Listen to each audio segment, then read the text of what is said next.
So when you get to the top of the combine here, on the way up the ladder, first thing you take note of is the Adblue and the fuel. So both Adblue and fuel, please use the correct type for this machine. It is in the operator's manual. It is ultra low sulfur diesel and Adblue. We do have as well, we've got in the toolbox, we've got a siphoning style mechanism for the Adblue so that you can then fill up the Adblue tank itself. In the neck of both the tanks is a filter, and as per everything else, wipe it down, clean it down first before you open the cap so that there is no dust ingress into both tanks. While we're on it, in front of that we have the coolant pack. On a daily basis, just open this up, have a good look in there, clear it all out, blow it all down so that there's no dust lying about, and it goes for the rest of the top of the machine.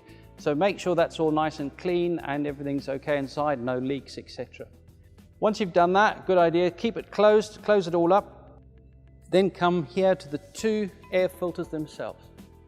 Both air filters are linked.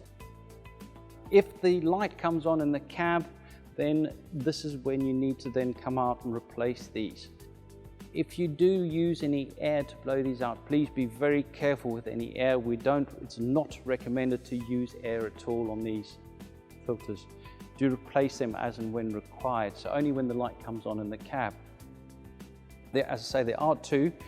When you do refit them, please make sure that they do seat correctly. If they don't seat correctly, that means they're not going to filter any dust particles out. It's just going to bypass the filters and they end up in the tank. Coming round to the engine bay, there is the coolant tank. Now the coolant tank itself, it is stipulated in the ops manual, as well as here on the top of the coolant tank, there is a sight glass. You should not see a level in the sight glass. That sight glass should be full because the actual tank itself must be filled to the neck of the filler cap. Only then and only then is that tank full. So that is only a gauge to say that you need to actually top it up. If it goes any lower than that, please be very careful because you might get an airlock in the system itself and then other things could happen. We don't want that to happen. So make sure it's full. The other one is the dipstick on this particular machine is just there, and that the same again, the correct type of oil. Same with the coolant, the correct type of coolant. But for the oil itself, make sure you do have the correct type of low SAPs or low ash content oil that go in with these engines. With the dipstick, you've got a high and a low mark. It should be between the two. Neither above the high or below the low. It should be between the two, and then we won't get any oil coming out the engine and ending up in the exhaust after treatment itself. Correct liquids for all of these. Hydraulic tank itself, same again. If you want to check the actual level, make sure it's clean before you open the cap. And here with the cap itself, when we take it off, it's the same again. Make sure that you have the machine in the correct position. So we do have to have certain things in certain places before you check the level. Otherwise you might have it too high or too low. And same again there, you've got a high and a low. It should be between the two marks.